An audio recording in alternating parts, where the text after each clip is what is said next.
क्या आप जानते हैं कि शादी में मिले तोहफों पर भी इनकम टैक्स लग सकता है? जी हाँ, सही सुना आपने। आज के इस वीडियो में हम इसी दिलचस्प और थोड़ा कंफ्यूजिंग टॉपिक पर चर्चा करेंगे। तो वीडियो को लाइक करें, चैनल को सब्सक्राइब करें और चलिए शुरू करते हैं। शादी में गिफ्ट तो सभी को मिलते हैं, नगद, ज्वेलरी, गाड़ियों से लेकर कभी कभार फ्लैट्स तक। लेकिन सवाल ये है कि क्या ये गिफ्ट्स इनकम टैक्स के दायरे में आते हैं? इनकम टैक्स एक्ट के सेक्शन 56(2) के अनुसार अगर किसी व्यक्ति को एक फाइनेंशियल ईयर में 50,000 से ज़्यादा की गिफ्ट्स मिलती हैं, जिसमें कैश और काइंड दोनों ही गिफ्ट शामिल हैं, तो उन्हें टैक्सेबल इनकम माना जा सकता है। लेकिन शादी के गिफ्ट्स पर एक खास छूट दी गई है।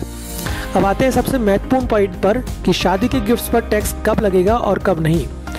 इनकम टैक्स कानून के तहत शादी के अवसर पर मिले गिफ्ट्स को टैक्स एग्जेम्प्ट माना गया है। मतलब अगर आपको शादी के दौरान कोई गिफ्ट मिलता है, चाहे वह कैश हो, प्रॉपर्टी हो या ज्वेलरी हो, उस पर टैक्स नहीं लगेगा। लेकिन ये छूट सिर्फ शादी के दिन पर लागू होती है। मतलब मैरिज एनिवर्सरी जैसे ओकेजन्स पर मिलने वाले गिफ्ट्स पर यह नियम लागू नहीं होगा।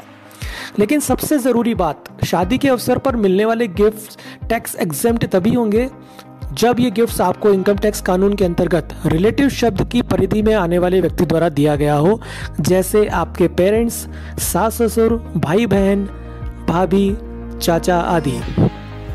इनकम टैक्स कानून के अंतर्गत रिश्तेदार या रिलेटिव शब्द की परिधि में कौन से रिश्ते कवर्ड हैं, इसकी डिटेल्ड जानकारी हेतु आप इसी चैनल पर मेरा एक अर्लियर वीडियो देख सकते हैं।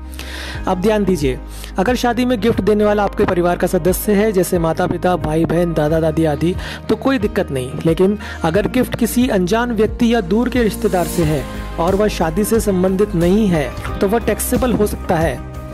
इसलिए शादी में मिले गिफ्ट्स का प्रॉपर रिकॉर्ड रखना बहुत ज़रूरी है। आइए इसे एक उदाहरण से समझते हैं। मान लीजिए कि शादी में आपको 10 लाख रुपए की ज्वेलरी गिफ्ट में मिली। अगर ये गिफ्ट आपके माता पिता या करीबी रिश्तेदार से है तो कोई टैक्स नहीं लगेगा। लेकिन अगर ये गिफ्ट किसी ऐसे व्यक्ति से आया है, जैसे आपके दोस्त आदि, जो आपके परिवार का हिस्सा नहीं है, तो ये टैक्सेबल हो सकता है। नॉन रिलेटिव से प्राप्त गिफ्ट सिर्फ 50,000 रुपए की अधिकतम सीमा तक ही करमुक्त होंगे। इससे ज़्यादा की गिफ्ट्स प्राप्त होने की दशा में full amount of such gift will be taxable in the hands of the tax payer. तो शादी के गिफ्ट्स पर टैक्स से बचने के लिए क्या करें? गिफ्ट्स का प्रॉपर रिकॉर्ड रखें, कैश गिफ्ट्स को ट्रैक करें। अगर कोई गिफ्ट टैक्सेबल लगता है तो उसे अपनी इनकम में डिक्लेयर करें। और हाँ, टैक्स एडवाइज़र से सलाह लेना कभी मत भूलें। तो आज के इस वीडियो में बस इतना ही। उम्मीद है आपको शादी में मिले गिफ्ट्स पर टैक्स को लेकर सारे डाउट्स क्लियर हो गए होंगे। अगर इस बारे में आपका कोई सवाल है तो आप कमेंट बॉक्स में सवाल पूछ सकते हैं। अगर आपको वीडियो पसंद आया हो तो इसे लाइक और शेयर ज़रूर करें और ऐसे ही जानकारीपूर्ण वीडियोस के लिए चैनल को सब्सक्राइब करना ना भूलें। मिलते हैं अगले वीडियो में। Thank you very much.